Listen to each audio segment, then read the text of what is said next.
14 news కి స్వాగతం. Bulletin ముందుగా హెడ్లైన్స్ చూద్దాం. అత్యంత వైభవంగా సింహాచలం శ్రీ వరాహలక్ష్మీ నరసింహస్వామి వారి నిత్య కళ్యాణం. అధిక సంఖ్యలో పాల్గొన్న భక్తులు. విశాఖ స్టీల్ ప్లాంట్ లో అక్రమంగా తొలగించిన కాంట్రాక్ట్ కార్మికులను తక్షణమే విధులకు తీసుకోవాలి. కార్మిక సంఘాల డిమాండ్. ములుగు జిల్లా విద్యాశాఖ కార్యాలయంలో ఏసీబీ దాడులు. లంచం తీసుకుంటూ పట్టుబడ్డ డీఈఓ మరియు జూనియర్ అసిస్టెంట్.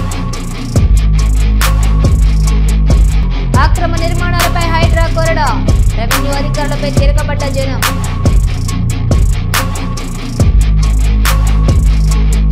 కేంద్రంలో బీజేపీ ప్రభుత్వం ఏర్పడి 11 సంవత్సరాలు. తాను ఎంపీగా గెలిచి ఏడాది. ఈ నెల 22న ఎగ్జిబిషన్ ఏర్పాటు చేయనున్న ఎంపీ ఈటెల. చిరుతను బాధించిన అధికారులు. ఊపిరి పీల్చుకున్న గ్రామస్తులు.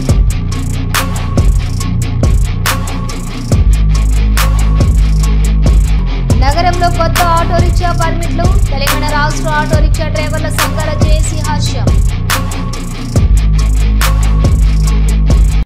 నగరంలో కొత్త ఆటో రిక్షా పర్మిట్లు ఇవ్వడానికి రాష్ట్ర ప్రభుత్వం జీవో జారీ చేసినందుకు మరియు రవాణా రంగం సంక్షేమ బోర్డు ఏర్పాటుకు ప్రభుత్వ ప్రతిపాదన ప్రకటించడం పట్ల తెలంగాణ రాష్ట్రంలో ఆటో రిక్షా డ్రైవర్ల సంఘాలు జేఏసీ హర్షం వ్యక్తం చేస్తూ తెలంగాణ రాష్ట్ర ఆటో రిక్షా డ్రైవర్ల సంఘాల జేఏసీ నేతలు ముఖ్యమంత్రి రేవంత్ రెడ్డి, రవాణా శాఖ మంత్రి పొన్నం ప్రభాకర్ కు కృతజ్ఞతలు తెలిపారు.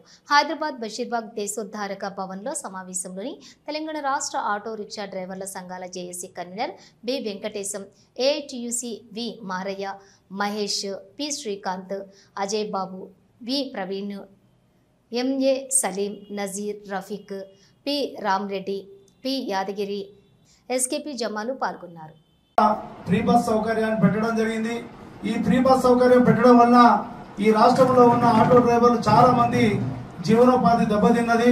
ఆనాడు ఇక్కడున్న సంఘాలన్నీ కూడా జేఏసీ అనే అనేకమైన ఆందోళనలు ఏర్పాటు చేయడం జరిగింది.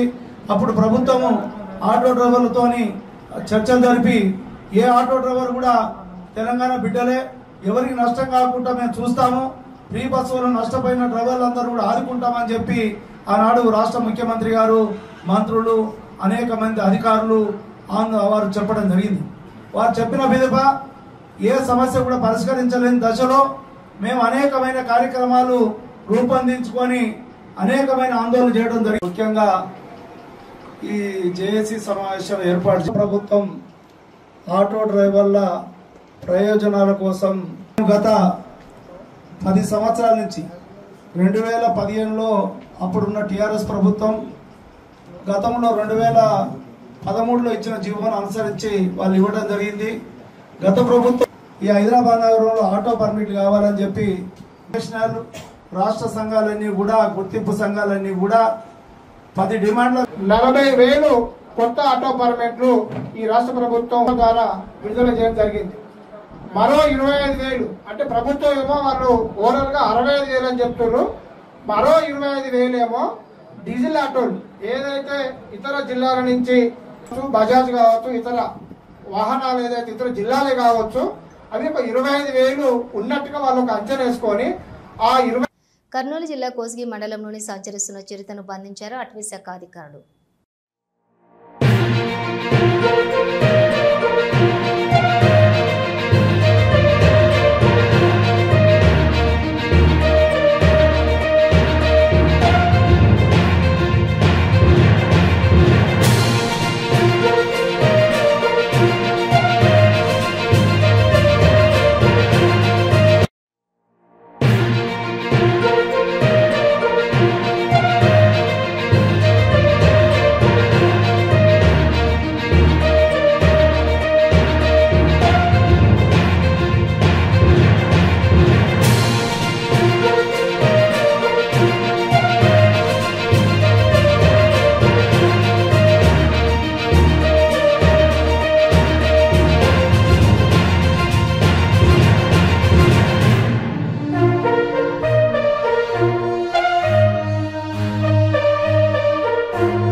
కేంద్రంలోని బీజేపీ ప్రభుత్వం ఏర్పడి 11 సంవత్సరాలు పూర్తవడంతో పాటుగా మల్కాజ్గిరిలో తాను ఎంపీగా గెలిచి ఏడాది గడిచిన నేపథ్యాన్ని పురస్కరించుకుని ఈ నెల 22న ఎగ్జిబిషన్ ఏర్పాటు చేయనున్నట్లుగా ఎంపీ ఈటెల రాజేందర్ తెలిపారు.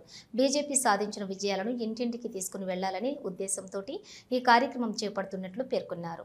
ఇంపీరియల్ గార్డెన్లోని జరగబోయే ఈ ఎగ్జిబిషన్కు సంబంధించిన ఏర్పాట్లను ఆయన కంటోన్మెంట్ నామినేటెడ్ సభ్యురాలు బానుక నర్మదా మల్లికార్జున్తో కలిసి మీడియా సమావేశంలో పాల్గొన్నారు. ఈ సందర్భంగా ఆయన మాట్లాడుతూ కేంద్రంలో గత 11 సంవత్సరాలుగా ప్రధాని నరేంద్ర మోడీ ఆధ్వర్యంలో జరుగుతున్న అభివృద్ధి సంక్షేమ కార్యక్రమాలు మల్కాజ్గిరి పార్లమెంట్లో జరిగిన అభివృద్ధిని ఎగ్జిబిషన్ రూపంలో ప్రజలకు తెలియపరిచేందుకు ఈ కార్యక్రమాన్ని నిర్వహిస్తున్నట్లు తెలిపారు. నేను ఇక్కడ పార్లమెంట్ పరిధిలో ఈ ఇంపీరియల్ గార్డెన్, అదేవిధంగా ఈ పక్క గార్డెన్, జోవల్ గార్డెన్ ఇక్కడ చూసుకోవడం వచ్చినాం. అది ఇప్పుడే తెలిసింది నాకు. మా బోరా సమాజ వాళ్ళు కూడా 10-12 రోజుల పాటు ఇక్కడ ఒక ప్రోగ్రాం నిర్వహిస్తున్నారు. దానికంతా కూడా మేమే సపోర్ట్ చేస్తూ ఉన్నాం కాబట్టి పర్మిషన్ సపోర్ట్ చేస్తూ ఉన్నాం. మేము 22 ఈ నెల 22 తారీఖు నాడు ఈ 11 సంవత్సరాల ఎగ్జిబిషన్, దాంతోపాటుగా ఇంతకుముందు మా విక్రమ్ గారు చెప్పినట్టుగా సంవత్సర కాలంలో మల్కాజ్గిరి ప్రజానికి మా మీద నమ్మకాన్ని, విశ్వాసాన్ని గెలిపించింది. దాంతో పాటుగా మీరు కూడా మాకు ఎంతో సహకారం అందించారు. ఈ సంవత్సర కాలంలో మేము చేసేటువంటి పనులు ఇప్పటికిప్పుడు డెవలప్మెంట్ సంబంధించి చాలామంది కనపడకపోయినా కూడా ప్రజలు ఎదుర్కొంటున్న సమస్యల మీద వాళ్ళ విశ్వాసం ఉండే లీడర్గా, నమ్మకమైన లీడర్గా మేము చేసిన ఉద్యమాల పరంపర పరిశీలించే సమస్యలు కూడా మేము మా ప్రజానికాన్ని వేడించేటువంటి కార్యక్రమం ఉన్నది. ఇక్కడ విక్రమ్ రెడ్డి గారి నాయకత్వంలో అన్ని నియోజకవర్గాల నాయకులతో కోఆర్డినేట్ చేసుకొని కమిటీ వేసుకొని ఇక్కడేమో మా బానుక నర్మదా మల్లికార్జున గారు కంటోన్మెంట్ బోర్డు మెంబర్ ఉన్నారు కాబట్టి ఇక్కడ మా నరసింహరావు గారు కానీ, మా విజయ్ కానీ, ఇక్కడ మా స్థానిక లీడర్షిప్ గారు, మా మహిళా అధ్యక్షులు, ఇక్కడ ఉన్నటువంటి ఏర్పాట్లను కూడా వారే చూస్తారు. మొత్తం 7 నియోజకవర్గాల నుంచి జరిగిన అభివృద్ధి పనులు కావచ్చు, మాకు సపోర్ట్ చేసినటువంటి ప్రజలు కావచ్చు, గేటెడ్ కమ్యూనిటీ కావచ్చు, అపార్ట్మెంట్లలో ఉండేవాళ్ళు కావచ్చు, బస్తీలలో ఉండేవాళ్ళు కావచ్చు, కాలనీలలో ఉండేవాళ్ళు కావచ్చు, అనేక రకాల సమాజాలు కావచ్చు, వాళ్ళందరికీ కూడా మేము అప్రోచ్ అయ్యి డివిజన్ల వారిగా, నియోజకవర్గాల వారిగా వాళ్ళందరూ కూడా ఈ కార్యక్రమానికి ఆహ్వానించే ప్రయత్నం చేశారు. ఇక్కడ ఉదయం 10:30-11 గంటలు మొదలై దాదాపు 2 గంటలు 3 గంటల వరకు కూడా ఈ ఎగ్జిబిషన్ తెలిపించేటువంటి భోజనాల కార్యక్రమం, ఇక్కడ స్క్రీన్లు పెట్టి 11 సంవత్సరాల అభివృద్ధి కార్యక్రమాలు, ఈ సంవత్సర కాలంలో మేము చేసే ఉద్యమ పరంపర, ఇవన్నీ కూడా ఇక్కడ ఎగ్జిబిట్ చేసే ఆస్కారం ఉంది. నేను 22nd నాడే మాకు ఇది అందుబాటులో ఉందని తెలిసింది కాబట్టి మీకు ప్రైమరీ ఇన్ఫర్మేషన్ మీకు ఇచ్చాను. కానీ 7 నియోజకవర్గాలలో ఉన్నటువంటి ముఖ్య నాయకులు ఎదుర్కొంటారు. మా నియోజకవర్గ ఇన్ఛార్జ్ కావచ్చు, మా నియోజకవర్గంలో గతంలో ఉన్నటువంటి ఇన్ఛార్జ్ కావచ్చు, ప్రభారీలు కావచ్చు, 4 జిల్లాలు వస్తున్నాయి, 4 జిల్లాల అధ్యక్షులు కావచ్చు, మా డివిజన్ అధ్యక్షులు కావచ్చు, మా కార్పొరేటర్లు కావచ్చు, వివిధ హోదాలు ఉన్నటువంటి నాయకత్వం అంతా కూడా మా పరివార క్షేత్ర, మా ఓబీసీ మోర్చా, యువ మోర్చా, ఇతర మోర్చాల నాయకులందరినీ కూడా విక్రమ్ రెడ్డి గారి నాయకత్వం కమిటీ వేసి ఇంతకుముందు చెప్పినట్టుగా మా రాష్ట్ర అధ్యక్షుడు పక్క చేస్తుంది కిషన్ రెడ్డి గారు. ఇది పార్లమెంట్ పరిస్థితి కాబట్టి మా బల్సరి గారు వస్తారు, మా ఆర్ఎస్ఎస్సీ గారు, చంద్రశేఖర్ గారు వస్తారు. వాటితో పాటుగా ఇంకొక ముఖ్య నాయకులు కూడా ఇప్పుడే అనుకున్నాం కాబట్టి ఇచ్చే ఆస్కారం మల్కాజ్గిరి పార్లమెంటు కాన్స్టిట్యూన్స్ నుంచి ఎంతమంది ప్రజలు వస్తారని మీరు వస్తారు?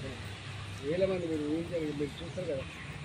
అంటే ఎన్నికల్లో చూసింది మీరు, ఎన్నికలలో మా కార్యకర్తలు, మా పార్టీకి అంతా తెలుసు ఎట్లా సపోర్ట్ దొరికిందో కూడా అంటే అన్ని వేల మంది వస్తే సరిపోతుంది.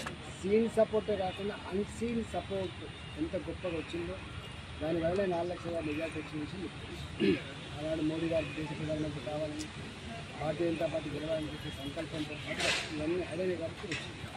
ఇప్పుడు సంవత్సర కాలంలో మేము ప్రతి నిత్యం ఎక్కడ ఉంటుందో మీకు చూస్తున్నాం, వాళ్ళ మధ్యలో ఉంటున్నాం, వాళ్ళ సమస్య పరిష్కారం కోసం ప్రయత్నం చేస్తున్నాం.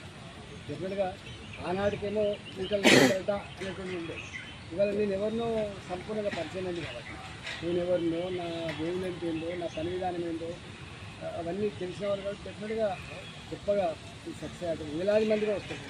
నన్ను వేలాది మంది వస్తే సరిపోతుందా అంటే ఇది ఫంక్షన్ హాల్ అంటే వేరు, మీటింగ్ వేరు కదా, నాకు దగ్గర కూర్చుంటారు అంటే ఎక్స్ప్రెషన్ కదా, వస్తుంటారు పోతుంది. ఇక్కడ ఇక్కడనే 1 లక్ష మంది పెట్టేది చూస్తారు, ఇంకా భోజనం చేస్తారు. ఇదంతా ఈ విధి విధానం అంతా కూడా మేము కమిటీ వేసి చేస్తాం. మేడ్చల్ జిల్లా Jawahar Nagar Kapra revenue Jawahar Nagar municipal corporation పరిధిలోని వివిధ ప్రాంతాలలో భారీ పోలీస్ బందోబస్తు నడుమ అక్రమ నిర్మాణాలు తొలగించారు రెవెన్యూ అధికారులు. ప్రభుత్వ భూములు అక్రమంగా నిర్మించిన ఇంటి నిర్మాణాలను తొలగించడానికి వెళ్లిన రెవెన్యూ అధికారులపై తిరగబడ్డారు జనం. ఘర్షణ వాతావరణంలోని నిర్మాణాలను కూల్చివేశారు అధికారులు. రోజుల టైం మేము మొత్తం ఏం లేకుండా చేసేస్తాం సార్. అంత మీరు ఎవరు వారం టైం ఇవ్వండి కాదు సార్, ఎవరు లేదు. నేను అడుగుతున్నాను సార్, మిమ్మల్ని అడుగుతున్నాను, ఎవరు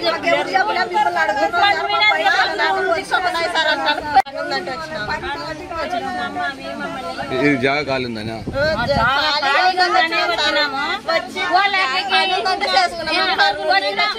వెళ్ళిపోతాం, మేమేం పడిచేదాం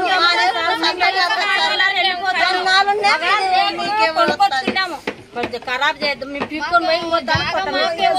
అందుకే మేము అనేది మేమే గోడలు కట్టుకోలేం కదా సార్.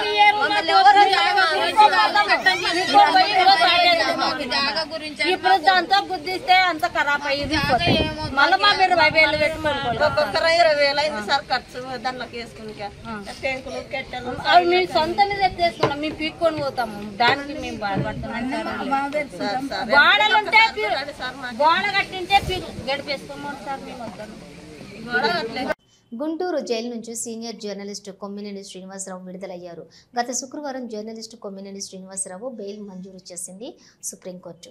రాజధాని అమరావతి మహిళలపై అనుచిత వ్యాఖ్యలు చేశారన్న ఆరోపణలపై అరెస్ట్ అయ్యారు జర్నలిస్టు కొమ్మినేని శ్రీనివాసరావు. కొమ్మినేని అరెస్టు సరైంది కాదంటూ సుప్రీంకోర్టు కీలక వ్యాఖ్యలు చేసింది. జైలు నుంచి వెంటనే విడుదల చేయాలని ఏపీ పోలీసులకు ఆదేశాలు ఇవ్వడంతో సుప్రీం ఆదేశాలతో కొద్దిసేపటి క్రితమే గుంటూరు జిల్లా జైలు నుంచి విడుదలయ్యారు జర్నలిస్టు కొమ్మినేని శ్రీనివాసరావు.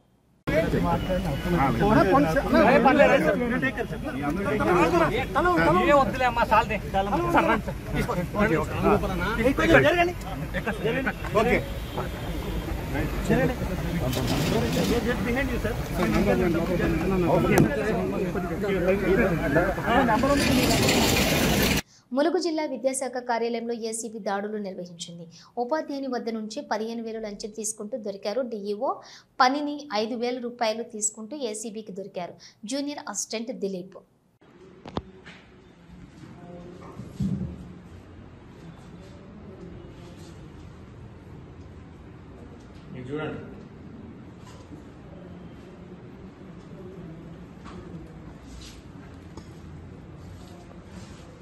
తెలంగాణ భవన్ సమీపంలోని ఉన్న నిలోఫర్ కేఫ్ నుండి కస్టమర్లను బయటకు పంపించేసి కేఫ్ను మూసివేయించారు పోలీసులు.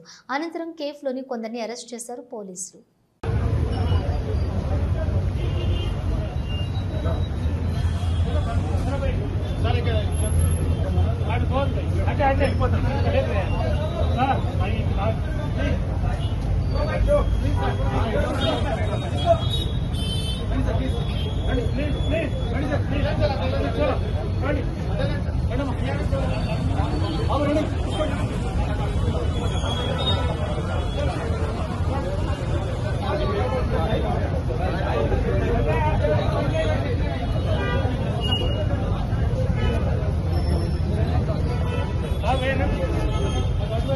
విశాఖ స్టీల్ ప్లాంట్లో అక్రమంగా తొలగించిన కాంట్రాక్ట్ కార్మికులను తక్షణమే విధుల్లోకి తీసుకోవాలని, కార్మికులపై రాష్ట్ర ప్రభుత్వం నిర్బంధం ఆపాలని సిఐటియు జిల్లా ప్రధాన కార్యదర్శి ఆర్కేఎస్వి కుమార్, ఏఐటియుసి జిల్లా అధ్యక్షులు ఎం మన్మథరావులు డిమాండ్ చేశారు. కాంట్రాక్ట్ కార్మికులకు మద్దతుగా జగదాంబ జంక్షన్లో అఖిలపక్ష కార్మిక సంఘాలు, ప్రజా సంఘాల ఆధ్వర్యంలో నిరసన కార్యక్రమం జరిగింది. ఈ నిరసనలో నాయకులు పాల్గొని మాట్లాడుతూ స్టీల్ ప్లాంట్ను కాపాడతామన్న రాష్ట్ర కూటమి ప్రభుత్వం పెద్దలు కార్మికులు ఉపాధినే కాపాడలేకపోయారని విమర్శించారు. 7.3 మిలియన్ టన్నుల సామర్థ్యంతో నడుస్తున్నటువంటి స్టీల్ ప్లాంట్లో అదనంగా 6,000 మంది కార్మికులకు అవసరం ఉన్నప్పటికీ కూడా పనిలో ఉన్న 4,500 మంది కార్మికులను అక్రమంగా తొలగించడాన్ని తీవ్రంగా తప్పుపట్టారు. కార్మికులు తమ ఉపాధి రక్షణ కోసం పోరాడుతుంటే కేంద్ర రాష్ట్ర ప్రభుత్వాలు కక్షపూరితంగా వ్యవహరించి పోలీసులతో కూడా బెదిరింపులతో ఉద్యమాన్ని అణచివేయడాన్ని కార్మిక వర్గం ముక్తకంఠంతో ఖండించిందన్నారు. విశాఖపట్నం వచ్చి ఏ ముఖం పెట్టుకుని మాట్లాడతారని చెప్పి మేము అడుగుతా ఉన్నాం. మోడీ గారు మీకు ఆంధ్ర రాష్ట్రం మీద ఏమాత్రం చిత్తశుద్ధి గాని అభిమానం గాని ఉన్నట్టయితే విశాఖపట్నం స్టీల్ ప్లాంట్ ప్రైవేటీకరణ చెయ్యటం లేదు అని ప్రకటించిన తర్వాత మాత్రమే మీరు విశాఖపట్నంలో అడుగు పెట్టాలి అని చెప్పి చెప్తా ఉన్నాం. ఈ రోజున దేశభక్తి అని చెప్పి ఓ పక్కన పేరు చెప్తూ ఉన్నారు, మరో పక్కన దేశభక్తి పేరు చెప్పి ప్రభుత్వ రంగ పరిశ్రమలైనటువంటి మొత్తం ప్రభుత్వ రంగాన్ని అది స్టీల్ ప్లాంట్ మొదలుపెట్టి బ్యాంకులు, ఎల్ఐసి, పోర్టులు, విమానాశ్రయాలు ఇలా అన్నింటినీ కూడా కార్పొరేట్ కంపెనీలకు కట్టబెడుతున్నారు. నిన్న కాక మొన్ననే మనం చూసాం, ఎయిర్ ఇండియా యాక్సిడెంట్ అయింది. ఎయిర్ ఇండియాలో ఇంతవరకు యాక్సిడెంట్ అనేది గతంలో ఎప్పుడో మనం కని విని చూడలేదు. కానీ అది ప్రైవేట్ పరం అయిన తర్వాత టాటా గ్రూప్ తీసుకున్న తర్వాత అతి భారీ ప్రమాదం ల్యాండ్ ఫ్లైట్ టేకాఫ్ అయినటువంటి 30 సెకండ్స్ లోనే కూలిపోయిందంటే అది పూర్తిగా యాజమాన్యం తాలూకా నిర్లక్ష్యం, ప్రైవేట్ యాజమాన్యం తాలూకా నిర్లక్ష్యం. కాబట్టి ఇటువంటివి పునరావృతం అవుతూ ఉంటాయి. యాజమాన్యం ప్రజల ప్రాణాలు, కార్మిక ప్రాణాల కంటే లాభాలే పరమావధిగా పెట్టుకుంటాయి. కాబట్టి ఏ విధమైన తనిఖీలు గాని, ఏ విధమైన భద్రతా చర్యలు గాని చేపట్టకుండా ఇటువంటి ప్రమాదాలు జరగడానికి కారణం అవుతుంటాయి. అందుకనే మేము చెప్పదలుచుకున్నాం, ఈ రాష్ట్రంలో కూటమి ప్రభుత్వం ఎన్నికలకు ముందు పవన్ కళ్యాణ్ గారు గాని, చంద్రబాబు నాయుడు గారు గాని మేము అధికారంలోకి వస్తే స్టీల్ ప్లాంట్ ని కాపాడుతాం, స్టీల్ ప్లాంట్ ని ప్రైవేట్ పరం చేయడము అని చెప్పి చాలా పెద్ద ఎత్తున ప్రకటనలు చేశారు. ఆ రకంగానే విశాఖ ప్రజలు, రాష్ట్ర ప్రజలు ఈ కూటమికి అత్యధిక మెజార్టీని ఇచ్చి గెలిపించారు. కానీ పరిస్థితి ఏంటి? ఏరు దాటిందాక ఓడమల్లయ్య, ఏరు దాటాక ఓడమల్లయ్య అనేటట్టుగా ఎన్నికలు అయిపోయిన తర్వాత స్టీల్ ప్లాంట్ ని మొక్కలు చేసి అమ్ముకోవడానికి పెట్టారు. ఈ రోజున మనం చూసుకుంటే ఎప్పుడూ లేనట్టుగా స్టీల్ ప్లాంట్ ను మొట్టమొదట పోస్కో కంపెనీ కట్టబెట్టాలనుకున్నారు. దాని కార్మికులందరూ పోరాడి అడ్డుకున్నారు. ఈ రోజున విడిభాగాల్ని మొక్కలు చేసి బిఎఫ్ ఒకరికి, కోకోలో ఒకరికి, బ్యాటరీస్ ఒకరికి, అలాగే రోలింగ్ మిల్స్ ఒకరికి ఇలాగ డిపార్ట్మెంట్ల వారీగా కట్టబెట్టాలని చూశారు. కార్మికులు దానికి అంగీకరించలేదు. అందుకనే ఈ రోజున మొత్తంగా గుండగుర్తుగా ఎంత వైబల్టీ ఉంటే ఎవరు తీసుకోరు. కాబట్టి దీన్ని తగ్గించాలని పర్మనెంట్ కార్మికులు తొలగిస్తున్నారు. కాంట్రాక్ట్ కార్మికులు 4,000 మందిని తొలగించారు.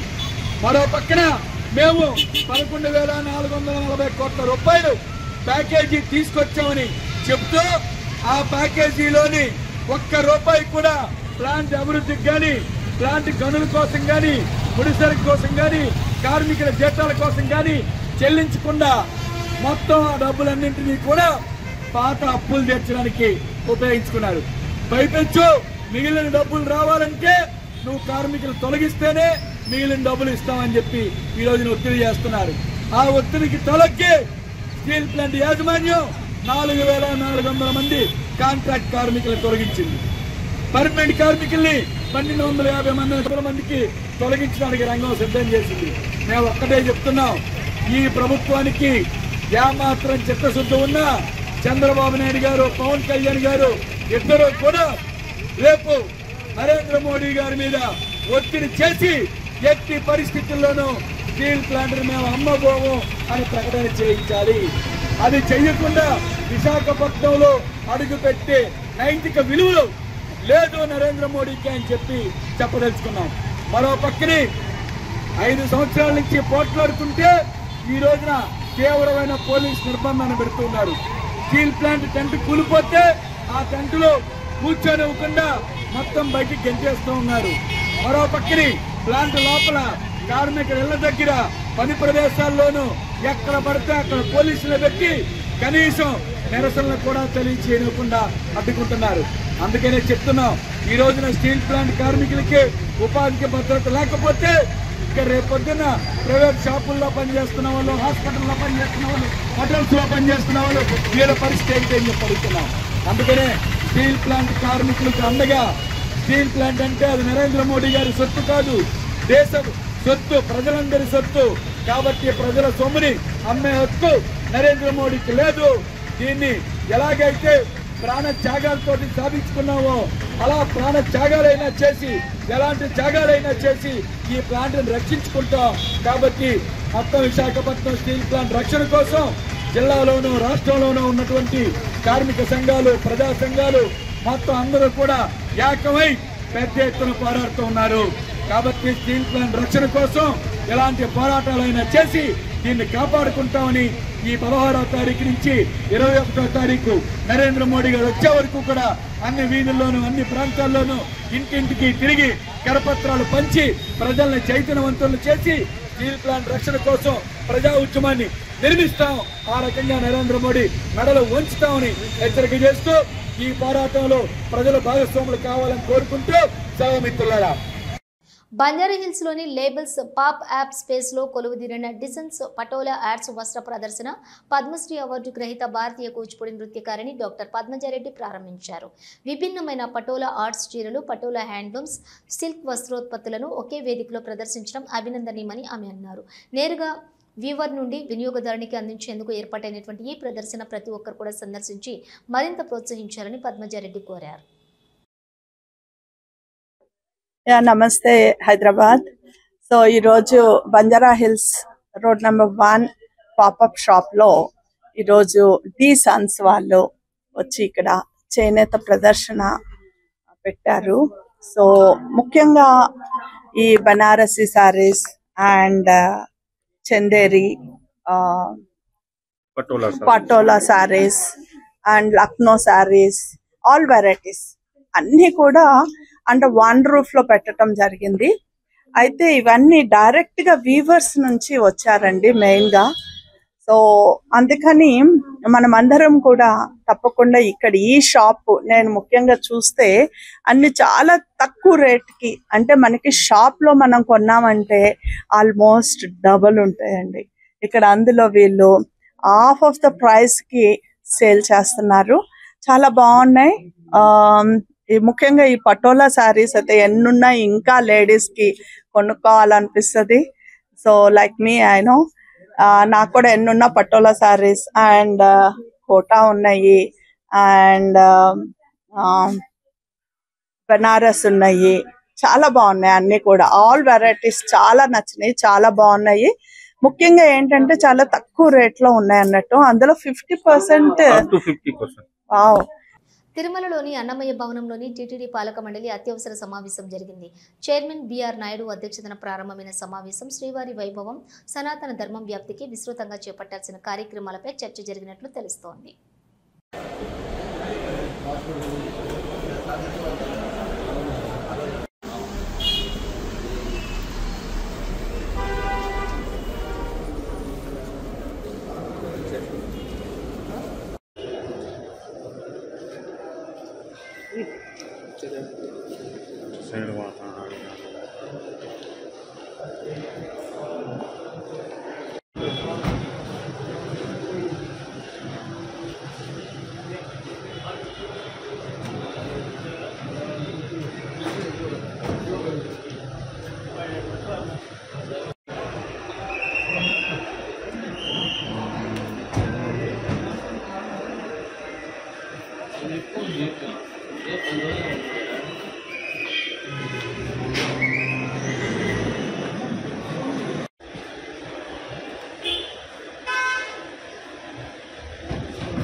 ఓం నమో వెంకటేశాయ. ఈనాటి అత్యవసర సభ్యులకి అందరికీ కూడా స్వాగతం కలుగుతూ ముందుగా ప్రార్థనతో ఈ కార్యక్రమాన్ని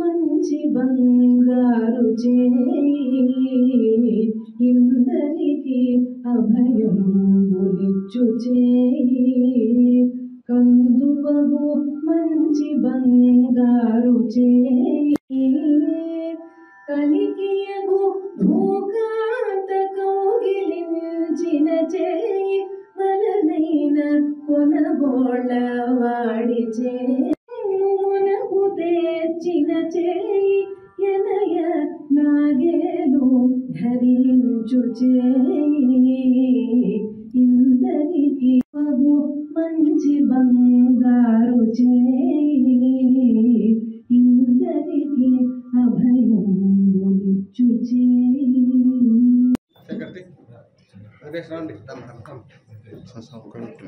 ఉత్తరాంధ్ర ఆరాధ్య దైవం ప్రముఖ పుణ్యక్షేత్రంగా విరాజిల్లుతున్న సింహాచలం శ్రీ వరాహ లక్ష్మీ నరసింహస్వామి వారి నిత్య కళ్యాణం అత్యంత వైభవంగా జరిగింది. అర్చిత సేవల్లో భాగంగా అర్చక స్వాములు ఉత్సవమూర్తి గోవిందరాజస్వామిని ఉభయ దేవీరులతో మండపంలోని అధిష్ఠింపచేశారు. నిత్య కళ్యాణంలో పాల్గొన్న భక్తుల గోత్రనామాలతోటి సంకల్పం చెప్పి పాంచరాత్రాగామ శాస్త్ర విధానంలోని విశ్వక్సేన ఆరాధన పుణ్యహావచనాలతోటి కార్యక్రమానికి శ్రీకారం చుట్టారు.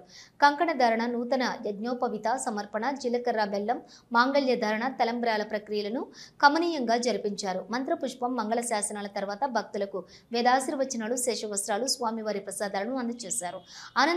అనంతరం స్వామివారి అంతరాలయం దర్శనం కల్పించారు.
ఇవి బులెటిన్ విశేషాలు. మరో బులెటిన్తో మళ్ళీ కలుద్దాం. అంతవరకు చూస్తూనే ఉండండి న్యూస్.